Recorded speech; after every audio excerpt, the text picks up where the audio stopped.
시험 치기 전에 뭔가 대비를 해야 되겠다, 그런 마음이 조금이라도 드신다면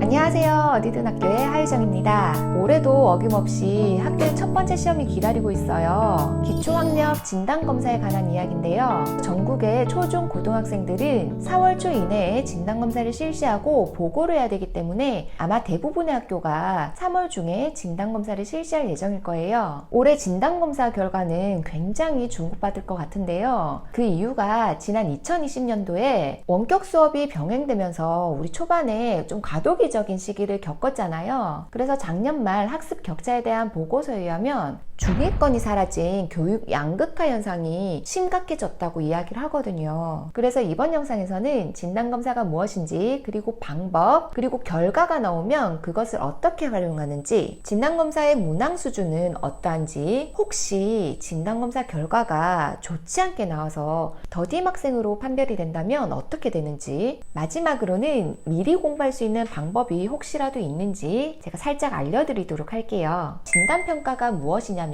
정상적인 지능과 잠재력을 가지고 있음에도 불구하고 여러 가지 요인들로 인해서 학습 성취율이 조금 떨어지는 친구들, 기초학력 경계선에 있는 학생을 판별하는 거거든요. 누가 공부를 잘하는지 또는 1등부터 30등까지 이렇게 순위를 매기는 게 아니라 기초학력 경계선을 잡아놓고 여기에 미치지 못하는 몇몇의 친구들을 찾아서 이 친구에게는 어느 부분이 결손이 있는지 정확하게 파악을 해서 우리 친구가 지속적으로 학습을 이어나갈 수 있도록 계속 지원을 해주는 시스템이거든요. 그러려면 먼저 그 친구부터 찾아야 되겠죠. 그 다음으로 진단검사 방법은요, 시도교육청별로 그리고 단위학교별로 조금씩 차이는 있긴 하지만 기본적으로 동일한 것은 1학년, 2학년은 기초수학, 기초국어, 그리고 3학년은 읽기, 쓰기, 세마기, 이렇게 세 가지 기초 영역을 평가를 해요. 4학년부터 6학년까지는 국어, 사회, 수학, 과학, 영어 이렇게 5과목을 다 보기도 하고요. 이 중 일부 과목만 선택해서 진단평가를 보기도 해요. 읽기, 쓰기, 세마기 같은 경우는 담임선생님께서 판단하셨을 때 필요하다고 판단이 되는 경우에는 시행을 하고요. 굳이 필요가 없을 것 같으면 생략하고 넘어가도 되는 부분이에요. 그리고 저학년 같은 경우는 학교에 있는 학업성적관리위원회에서 평가 유무를 판단하기도 해요. 만약에 1학년이 평가하기로 결정을 했으면 입학 초기에 평가가 조금 곤란하기 때문에 1학기 말이나 2학기로 평가 시기를 좀 늦춰요. 2학년 친구들 같은 경우는 1학년 때 배웠던 내용으로 간단하게 시험을 보기도 해요. 진단검사는 대부분 표준화된 검사지를 이용하는데요. 온라인으로 검사할 수도 있고 오프라인으로도 검사할 수 있는데 대부분 초등학교에서는 오프라인으로 시험지를 출력해서 정해진 날에 일괄로 평가를 하거든요. 그래서 몇 과목이나 시험을 치는지, 정확한 날짜는 언제인지 이런 내용들은 학교마다 조금씩 다를 수 있어요. 이제 며칠 뒤에 우리 아이가 시험을 봤어요. 근데 아무리 기다려도 성적표가 안 나온단 말이에요. 아이한테 물어봐도 몇 점이냐고 물어봐도 잘 모를 수 있어요.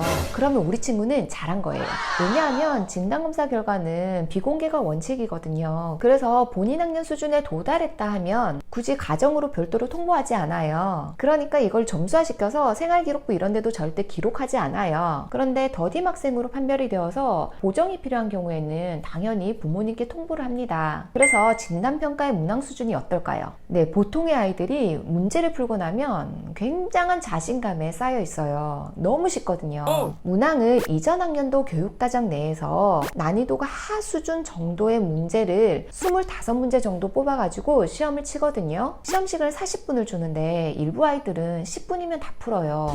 그래서 진단평가를 위해서 굳이 공부할 필요가 없을 정도로 문제 난이도가 굉장히 낮기 때문에 아이들의 정답률도 굉장히 높은 편이거든요. 그래서 채점하는 담임선생님 입장에서는 채점 속도도 굉장히 빨라요. 그래도 학년이 올라갈수록 본인의 그 구멍난 부분을 메우지 못한 그런 간극이 이미 벌어진 친구들은 어쩔 수 없이 그렇게 선별이 되기도 하거든요. 그래서 이렇게 더딤 학생으로 판별이 되었단 말이에요. 그러면 이 학생의 운명은 어떻게 되느냐? 먼저 1번은 담임선생님이랑 부모님이 서로 의논을 합니다. 우리 친구에게 맞는 여러 가지 학습 프로그램을 말씀드리고요. 우리 친구가 동의를 하고 부모님이 동의를 하신다면 꾸준히 공부할 수 있는 시스템이 있거든요. 간혹 학교에서 프로그램을 진행하는 것에 참여를 했다가 괜히 부진하러 낙인 찍힐까봐 조금 그런 부분이 염려가 되어서 못하겠다 하시는 부모님들도 종종 계시거든요. 너무 거부감이 든다면 안 하셔도 괜찮아요. 단위 학교에서는 도움이 필요한 친구들을 위해서 두드림 학교를 운영하면서 학습 진단을 하고 꾸준히 학습 상담을 하면서 아이에게 적절한 컨설팅을 하고 있거든요. 또는 학교 밖 외부 기관이긴 한데 학습종합 클리닉 센터에서 정서적이나 아니면 행동적으로 도움이 필요한 경우를 찾아서 1대1로 코칭을 해주기도 하거든요. 가장 중요한 것은 충분히 가능성이 있는 우리 친구가 기초학습 능력이 향상될 수 있도록 가정에서든 어디서든 지원이 이루어져야 된다는 거예요. 작년에 아이 공부가 너무 뒤처진 것 같아가지고 좀 혹시나 좀 불안하시다, 시험 치기 전에 뭔가 대비를 해야 되겠다, 그런 마음이 조금이라도 드신다면 사실은 대비를 할 만큼 그런 수준의 문제가 전혀 나오진 않지만 어느 정도 수준인지 확인해보고 싶다 하신다면 제가 내용 안에 주소를 첨부해 둘 테니까 지금 말씀드리는 이 두 사이트 한번 들어가 보세요. 먼저 첫 번째는 베이스 캠프라고 바깥 배자예요. 안에 배자 치면 캠핑장만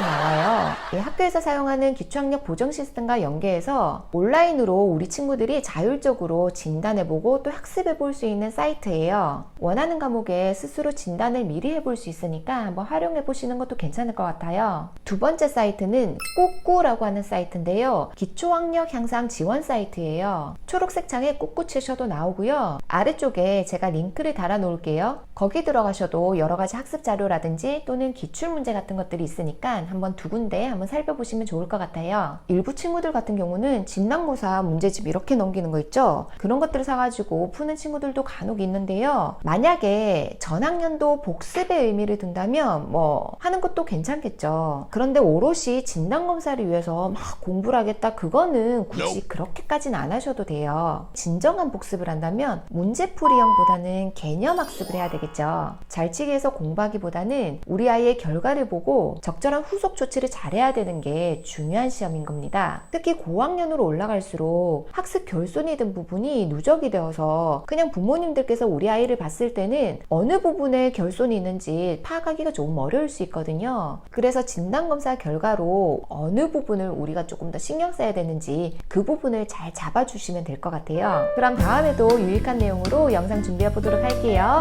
안녕!